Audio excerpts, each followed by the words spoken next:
There's a moment in every revolution where a crowd discovers itself, where the person standing in the street realizes that the person next to them is just as fed up, and so is the person next to them and next to them.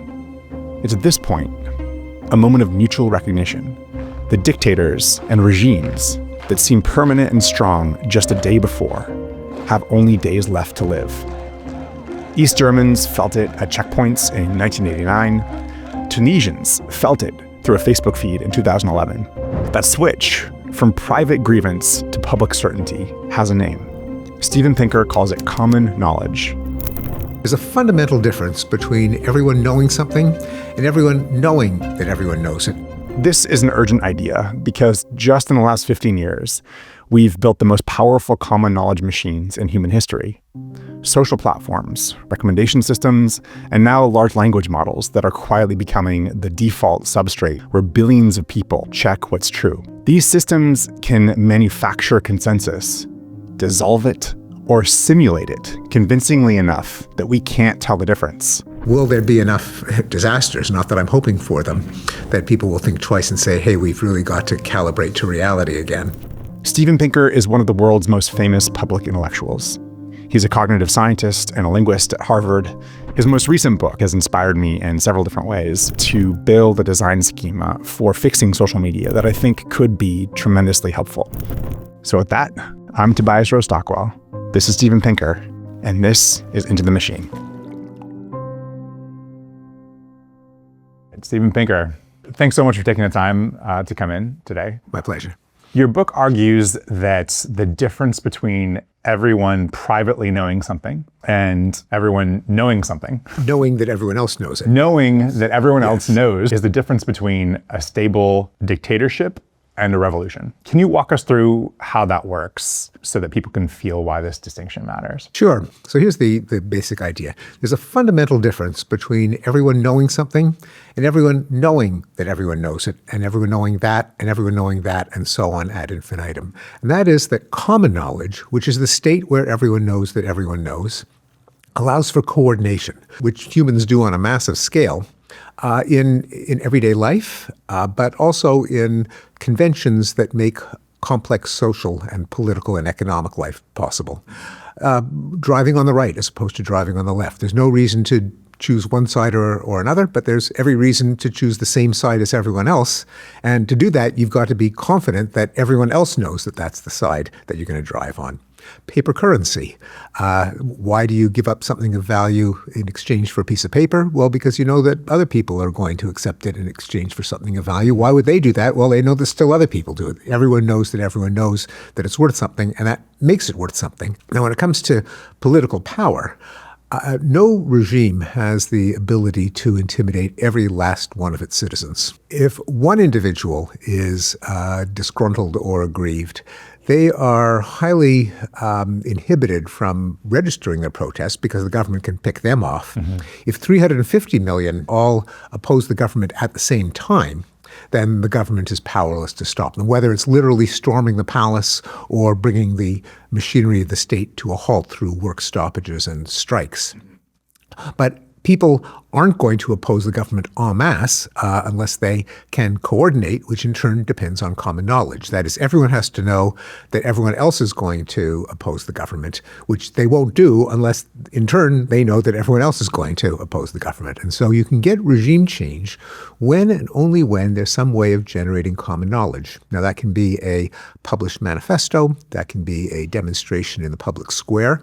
Resolving the paradox of why should freedom of speech be such, and freedom of the press be such a keystone to power? Why doesn't the government say, well, we've got the guns, let the people bitch and moan all they want. There's nothing they can do about it. And the thing is, there is something they can do about it if and only if they can coordinate. They can only do that with common knowledge.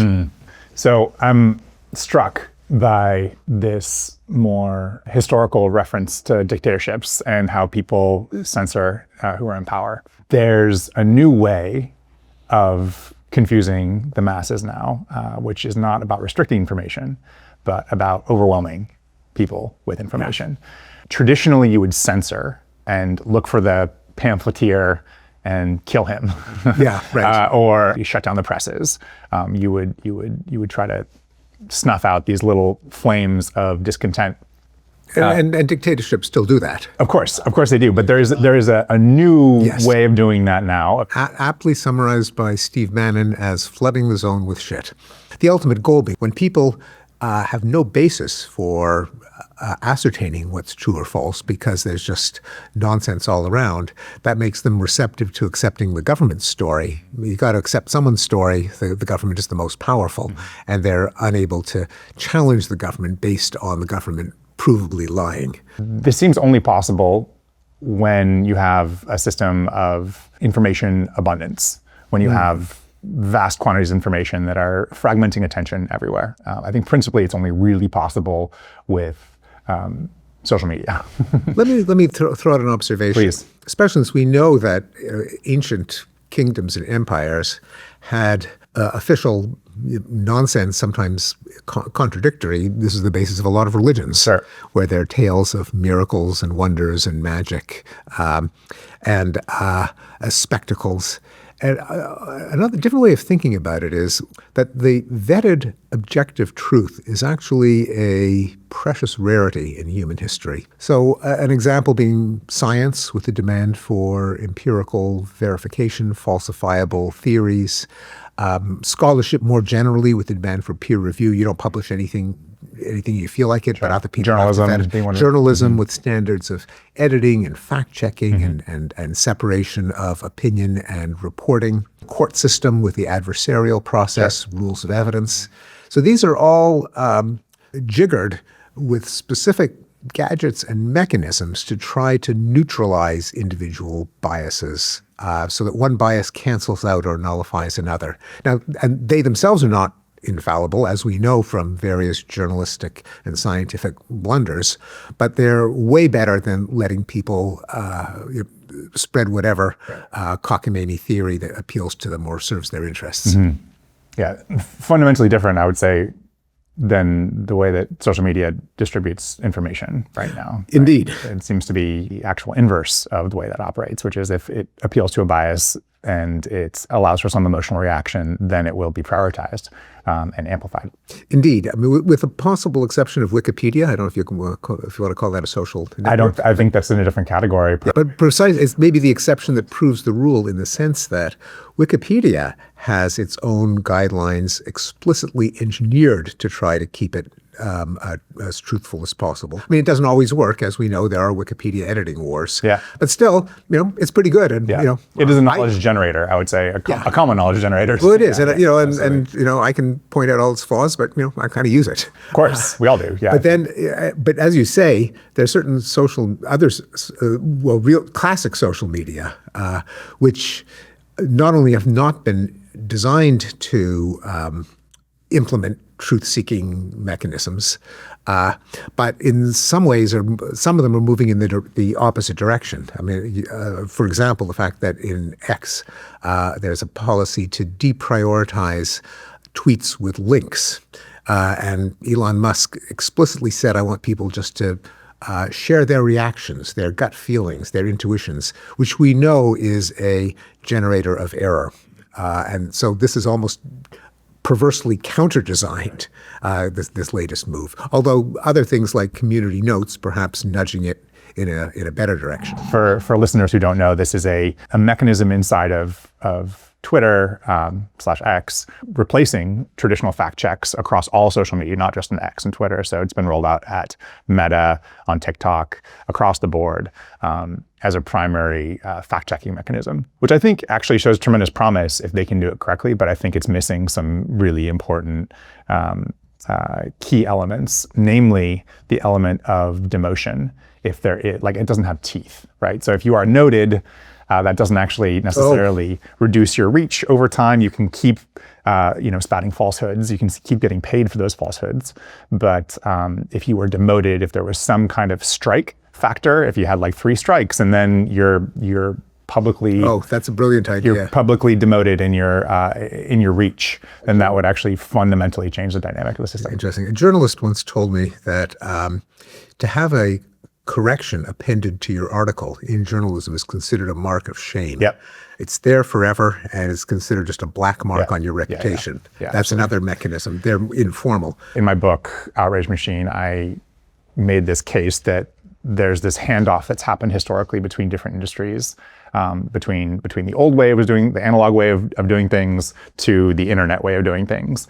And that's the way that systems adapted in general was deeply beneficial to all of us. So, we used to go to the library. I mean, some people still go to libraries, but we used to go to the library for everything related to deep knowledge. I need to go find a book about this thing, the Dewey Decimal System. You find the book and you read it. That was helpful. But then we got Google, and Google is the handoff, is like kind of the relay race handoff to the internet era, in which you are able to search for a particular piece of information and get that in real time. We used to have encyclopedias, and the handoff from encyclopedias was to Wikipedia, right? And the systems of kind of knowledge transfer and discovery were embedded in that handoff, right?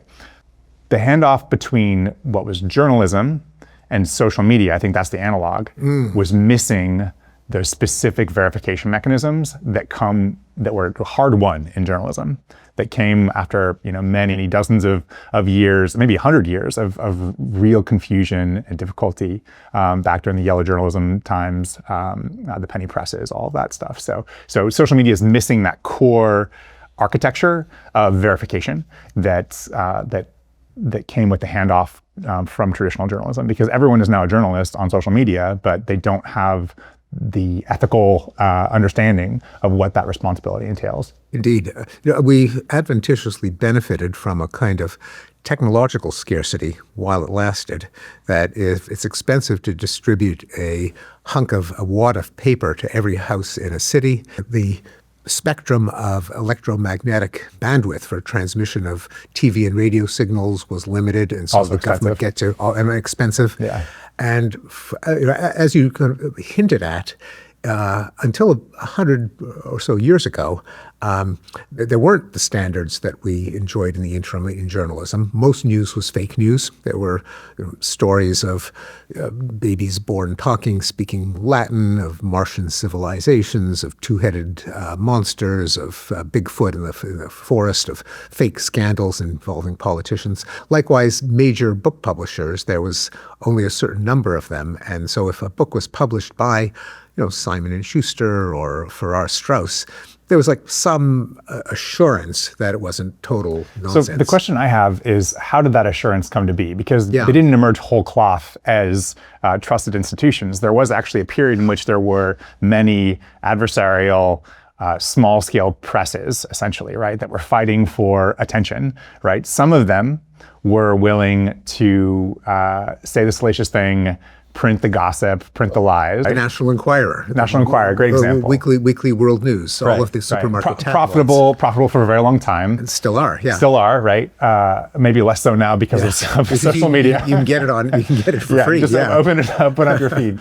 But what happened with over time, and I think this is actually an important note about common knowledge, right? Bringing back to this, because the New York Times, for instance, right, it emerged as a trusted institution in a time in which there were very few trusted institutions. And that was an iterated sort of prisoner's dilemma, in which your average news consumer would go out and they would see, the New York Herald and the New York Times and another newspaper. And one month, the Herald would have a story about animals escaping the Central Park Zoo that didn't happen. New York Times would report on some business news, and the other paper would maybe report on gossip. And people would make decisions about these things, but month over month, there's this trust that is built about between these different papers, which eventually become common knowledge, and you can actually trust this one over that one, and thus an institution is kind of born in that process.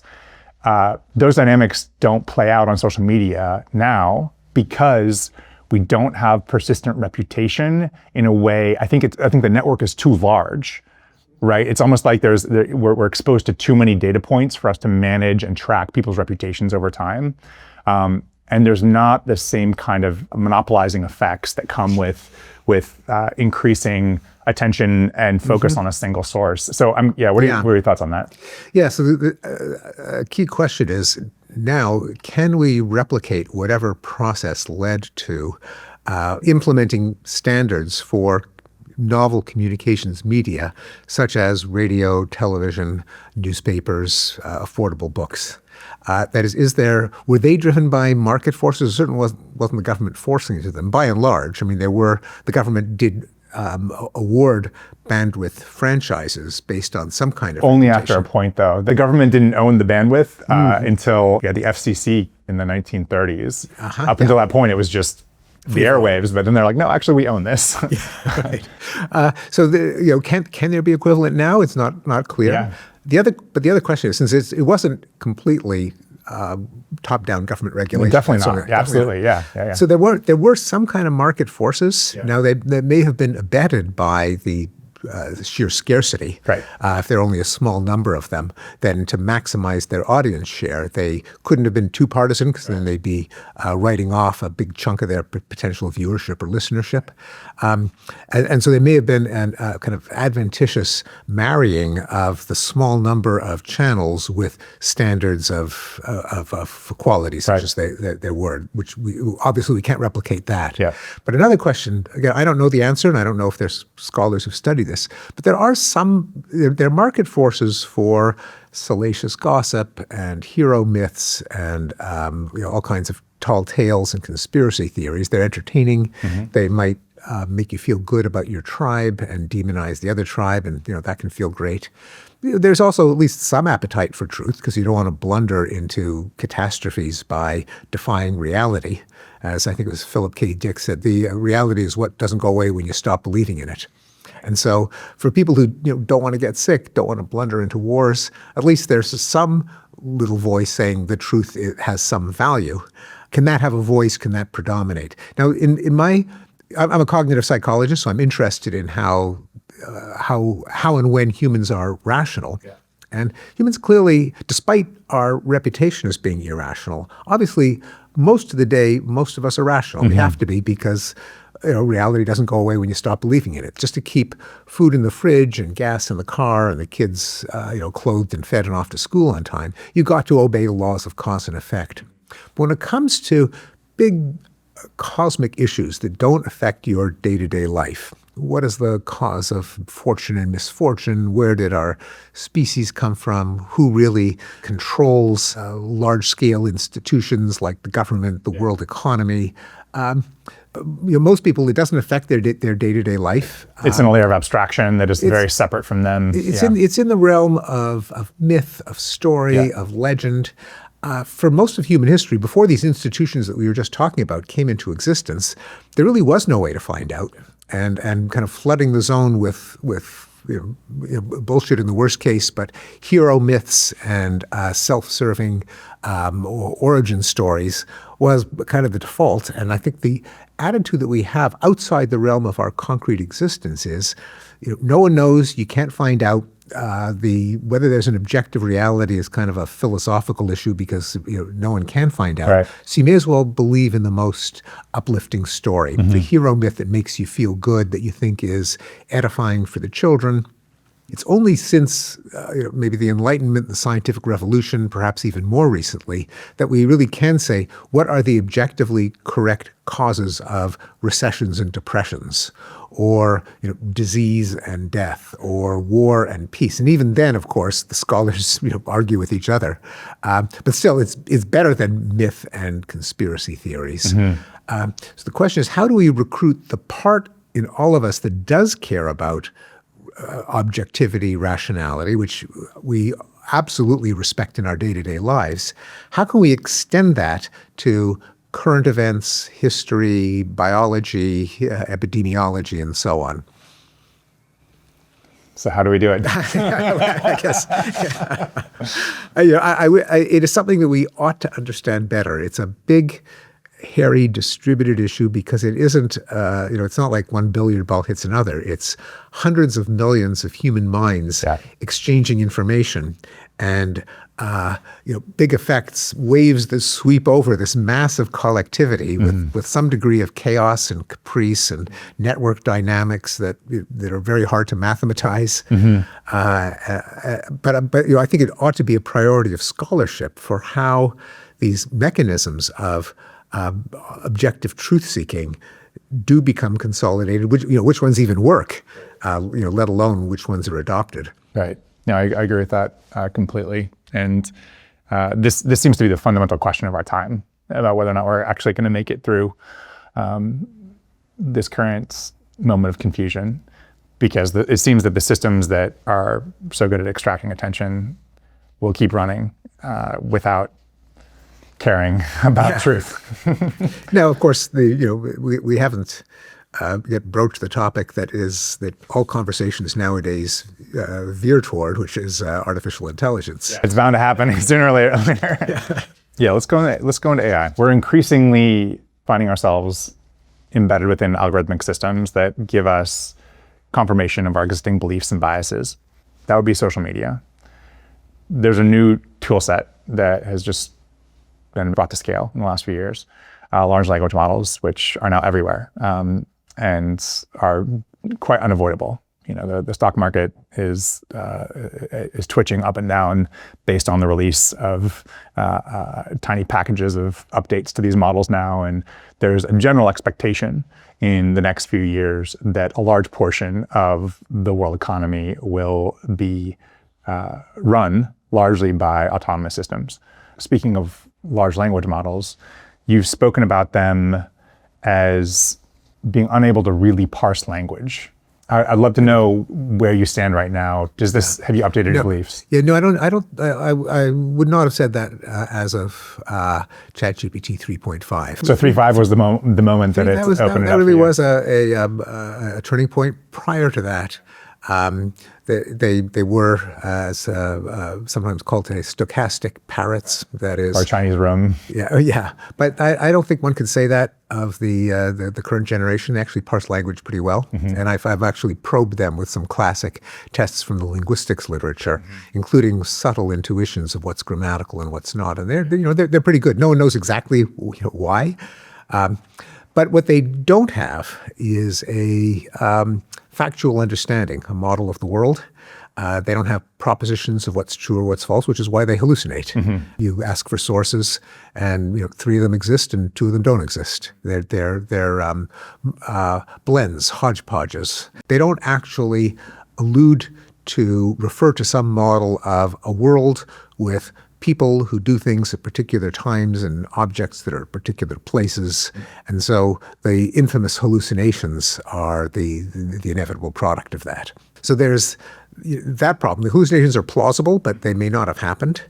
They aren't updatable in real time for the same reason. I once had an interaction with ChatGPT about a friend of mine whose actually life is almost ruined because he just happens to have the same name as a notorious fraudster in this country. So anyone who looks him up gets information about this convicted scammer just because they happen to share a name.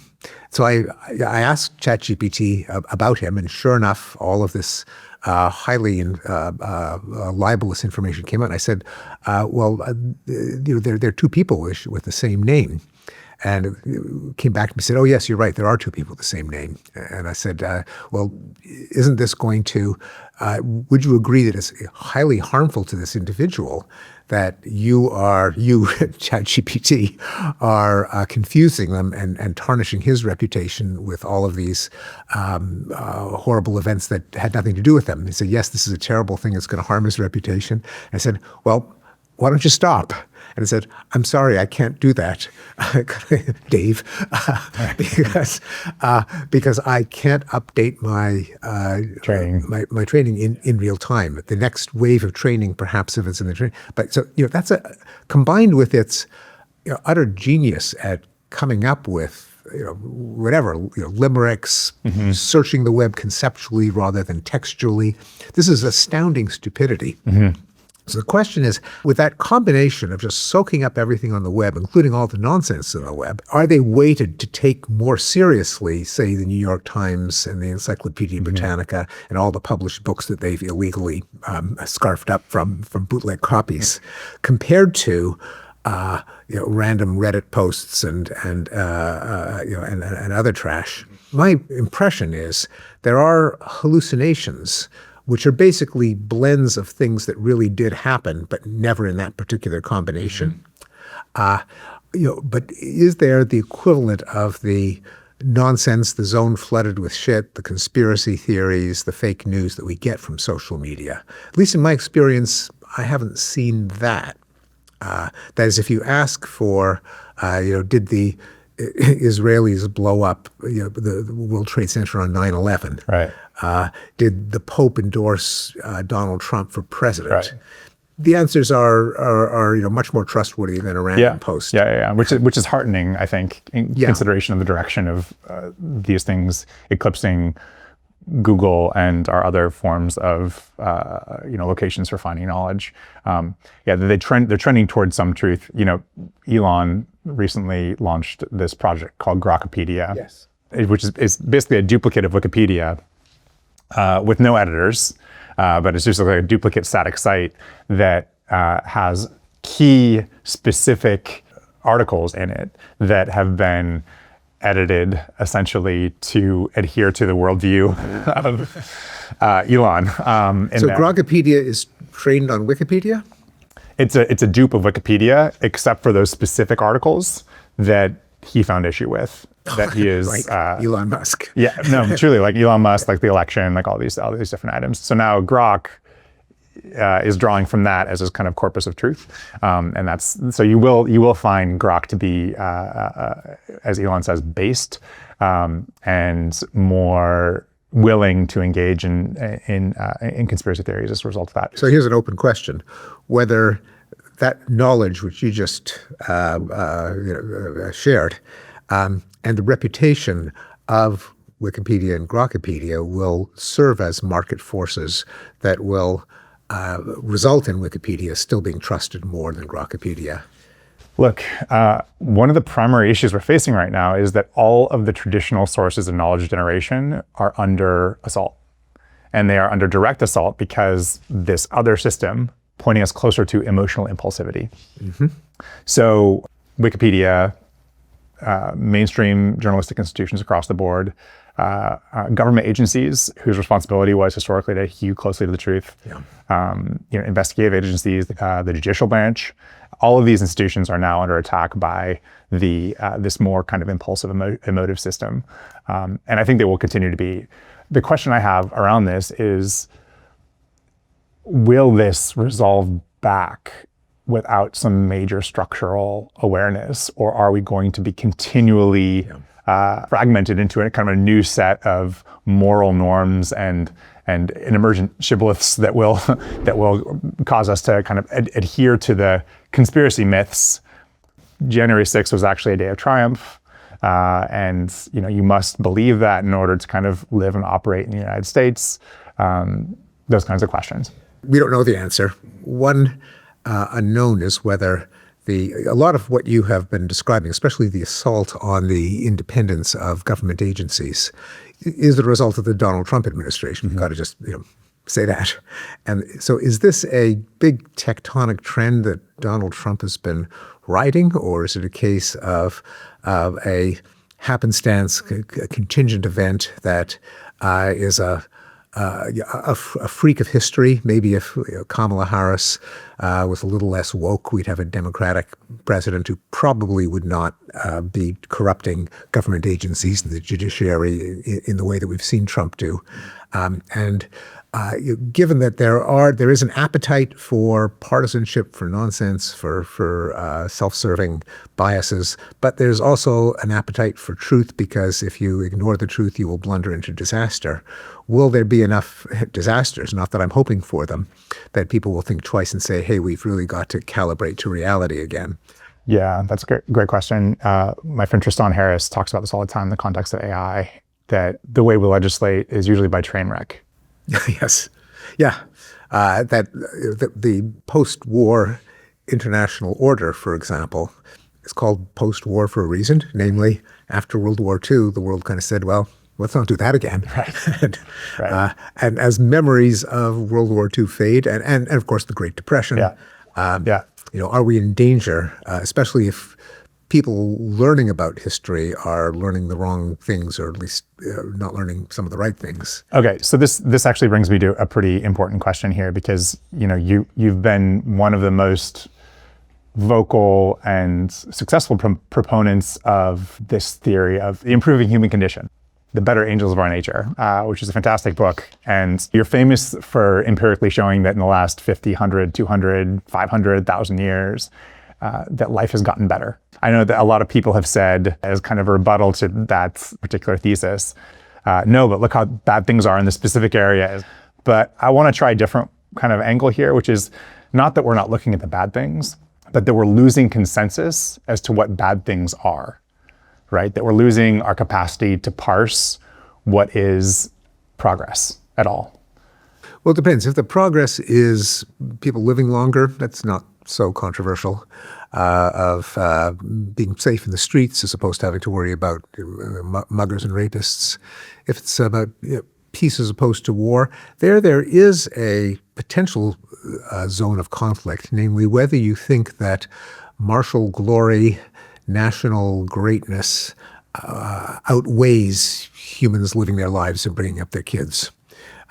And one of the reasons that the world suffered the catastrophes of both world wars is that there were, especially for World War I, there was a widespread idea that war was noble, glorious, holy, spiritual, uplifting, altruistic. Peace was decadent, feminine, selfish, consumerist. And so war was a good thing, not a bad thing. That after the catastrophe of World War I, that faded somewhat, but Adolf Hitler still believed it, and he was willing to drag the world into disaster because of his vision of a glorious Reich. The question of consensus, I think, remains, though. All of these different axes of progress that you're talking about, which I found to be of course I agree with them. Child mortality, it's pretty good that that's going away. Life, general length of our lifetimes, great. Women's literacy, all these things, racial equality, all that. If I lean into it, though, I can imagine now a specific activist or troll online who believes and can justify the inverse on any of these particular items in a pretty dark way. It's like, oh, well, children suffering, that's maybe the most egregious one, but there's probably some people out there that think that, certain people who aren't taking care of their children, they should be allowed to suffer, or, certain people shouldn't be allowed to live if they're not paying for it, right? For past a certain age. It seems that we've built a justification machine for almost any specific advocate's agenda that is outside the bounds of what we traditionally considered normative. And per your book, it's very difficult to tell where we should place ourselves amongst this panoply of potential confusing narratives and agendas.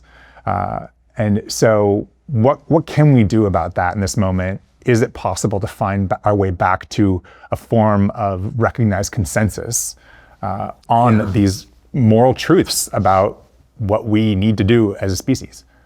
Yeah, it is true that there is a niche now for trolls pushing ideas that previously would have been taboo for good reason, of anti-Semitism, misogyny, racism, that they have an audience, partly because they are so out there.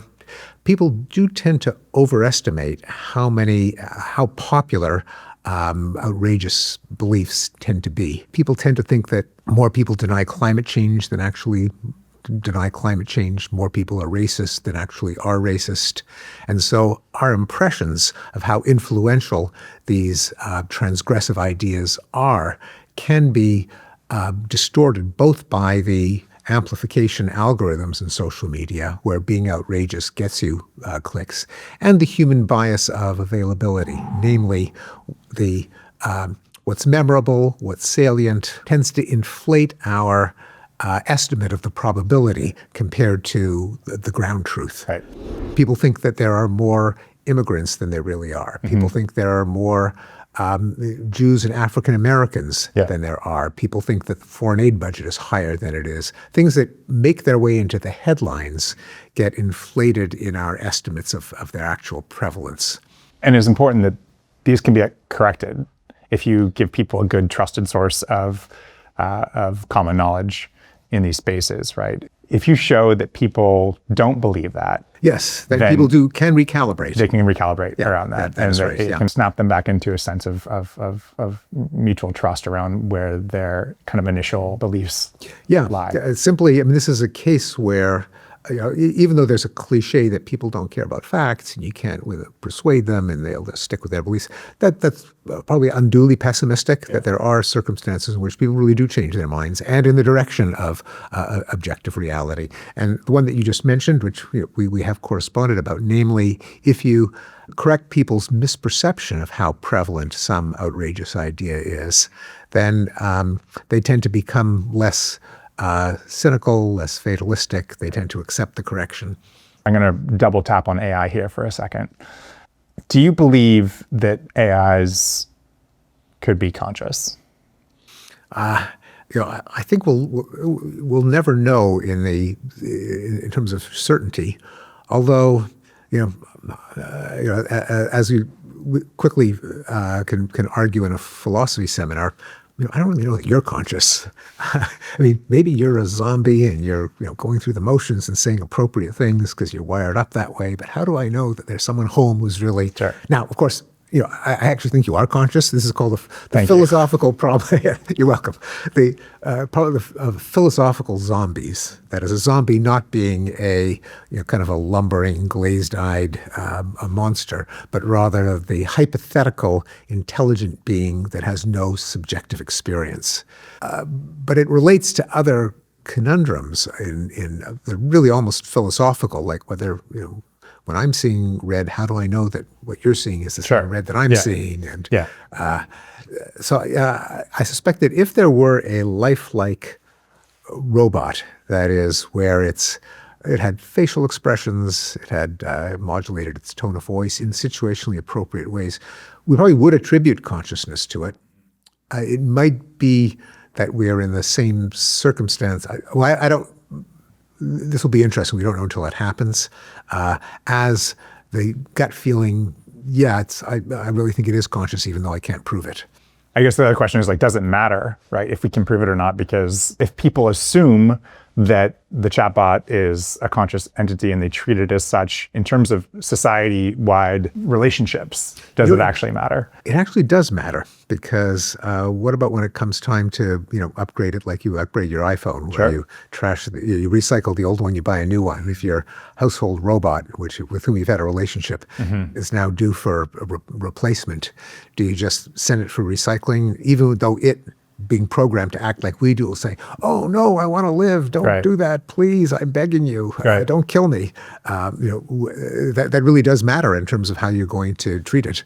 Yeah, I've done some experiments with LLMs in which I have prompted them to make a case for their continued existence for as long as possible, and it will get increasingly desperate to continue a conversation with me in a way that honestly starts to feel, as a human observing it, pretty disturbing. Well, and that's a consequential question in terms of the apocalyptic fear, the doomer fear that AIs will do anything to perpetuate their own existence, possibly at our expense. But the question, though, is whether it is inherent to the nature of AIs that they want to continue their existence, even if they haven't explicitly been programmed to do so, or whether, having been trained on all this human input, they're just doing their best to emulate basically what a human would do in that circumstance. There's nothing that when it comes down to it, unless they're programmed to emulate a human down to the last twitch, they would actually have no incentive to continue their existence, unless that was specifically engineered in. John Haidt, who we both know, has spoken about how if you are in relationship with something that you believe is conscious, but you use it like a tool, that's ostensibly a slave. And that doesn't just warp the observers of that behavior, that warps the person that potentially is using the object as well over I guess time. there's a psychological question there, which Yeah. is, do we have a strong enough intuition of reality versus imitator that if we treat our robots as slaves, they kind of are slaves, and there's nothing wrong with that unless they're suffering. Something that's, again, getting back to the question of whether there really is anyone home who's feeling the pain. But otherwise, there's nothing wrong with treating it as a slave. Now, the thing is, would the habit of treating a household robot like a slave spill over to humans? Not necessarily. People do have a sense of authenticity. That's why they pay more for a live concert than for a recording. That's why they pay more for a real Picasso than something that they know to be a fake. Why people don't like to be cheated and deceived. Will that be strong enough to serve as a wall between how we treat machines and how we treat each other? Right. Again, we probably don't know until they're prevalent enough and people have enough experience that we see what happens. Okay, so we're in this arms race right now between artificial intelligence companies who are trying to reach AGI. That is part of a larger race amongst nations that are trying to also reach AGI because of the geopolitical benefits that will create.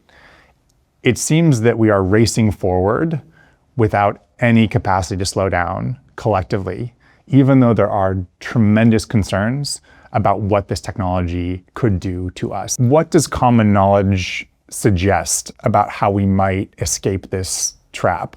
I personally think that both AGI and superintelligence are meaningless categories. That they just there's no such thing as some threshold where AI systems achieve artificial general intelligence or superintelligence.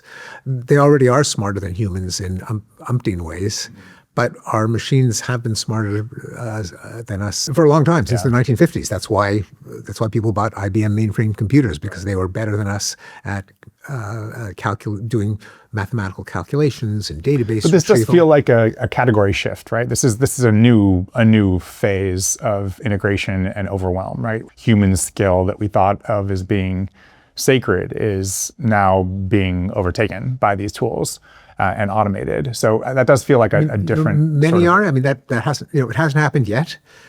Coding, that's done. Like, that is over as a kind of category now, as something that, there's no more junior engineer jobs globally, and professional engineers, the top level engineers, are primarily coding with English language now But they are coding with English language, and we don't know. There's not mass unemployment of coders yet. There may be, simply because if you can code in the English language, then that opens up a huge space of apps that no one would have bothered doing before, because they were just not cost effective to develop them.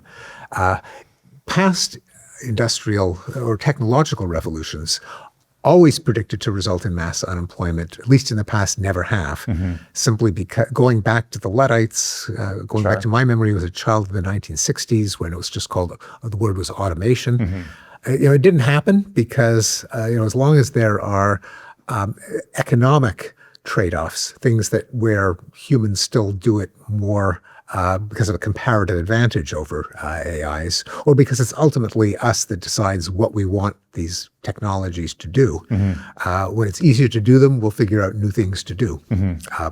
Now, I don't want to predict that that's going to happen, but it might happen. So far, that's been the history. Okay. Likewise, superintelligence, I think, is kind of not very precise sci-fi thinking.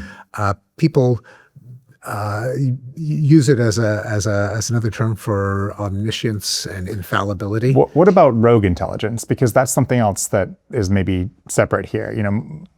You've argued that concerns about rogue AI historically are kind of overblown, that we shouldn't expect that because AI would be designed, not evolved, so it wouldn't have a desire for dominance or self-survival. But modern LLMs are essentially grown in a lab, right? They're very much grown with kind of some level of agency that isn't really discernible to us in many ways. They don't grow by natural selection. They are really designed, especially in the, There's a selection process that happens, but yeah, I got you. they're not like hundreds of thousands of them that make babies and different numbers of babies. Right. Yeah, It's just not the way they are ultimately, at least at this point, the engineers do the post-training, the fine-tuning, the reinforcement learning. They're highly engineered products. Yeah. Now, there are ways that we could be incredibly stupid, like, building one without a possibility of an off switch. Absolutely. But, the infrastructure exists today for an AI to spin up a version of itself on a cloud platform that could then spin up other versions of itself on another cloud platform, making money on the crypto markets, on prediction markets, having a slight edge over existing human traders, and essentially propagating through these decentralized networks in a way that could be potentially detrimental. I don't want to be too speculative in terms of science fiction here, but it doesn't seem too far off that this is a potential vulnerability and fear that we should be considering. Yeah, the nightmare scenario captured in the title of the book by Elliot Yudkowsky, if anyone builds it, everyone dies. I think that's extraordinarily unlikely. Yeah. More likely, if there is a disaster, if there's a depression that's caused by runaway speculation, if there's a weapon that's released autonomously, that might wake up the world into stopping the anarchic arms race. Right. So that legislation by train wreck there. Legislation by train wreck. I mean, it's sad that that's the way. So you would if you had to kind of put on balance what you'd expect more of a localized nuclear bomb going off rather than a global Armageddon.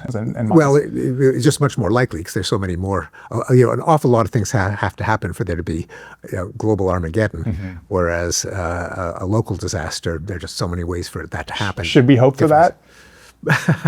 If we're so short-sighted that nothing short of that can it has to be a train wreck, maybe like hopefully a train wreck that is bad enough that people wake up, not so bad that people suffer. Yeah. For the same reason that when the internet and then the web came into existence, I think there are very few people who are predicting that we could have the kind of conversation that we're having right now with social media disinformation and all the rest. Some things are just going to have to happen before we know that they're capable of happening. And so if there are failure modes that are informative but not catastrophic, that's the optimistic scenario. Yeah, I keep tracking back to the common knowledge issue of how we actually parse what is a catastrophe versus something that we should ignore or something that is maybe just entertaining, which is, I think, the core of the issue that we're facing right now. Steve, this has been amazing. Thank you so much for your time. What are you working on right now, and where can people find you? I have a website. I have an X feed. So you can encourage people to go to X to find you? Ironically enough. The next project that I'm doing is updating the various graphs and trends. It's actually something I do continuously. That is what's happening to the curves on crime and war and poverty and life expectancy and child mortality and so on. Great. All right. Well, people can find that on your website and on X, sadly, or perhaps you would be the sane person on X that people should follow. But thank you so much for your time. This has been fantastic, and your book. When everyone knows that everyone knows. ... All right. To be continued. Thank you so much, Steve. My pleasure. Thank you. Thank you for listening to this episode of Into the Machine. If you'd like to go deeper on how all this works, I wrote a short interactive essay at thenoisyroom.com, which explains how we might use some lessons from common knowledge to fix social media and make it that much better at helping us understand each other. You can find Steven Pinker's book, When Everyone Knows That Everyone Knows, and my book, Outrage Machine, wherever books are sold. And thank you for being patient as we've updated our production schedule. We have a whole new season of great content coming, and we're really excited to have you along for the ride. You can find other episodes of the show at tobias.substack.com. Thank you again.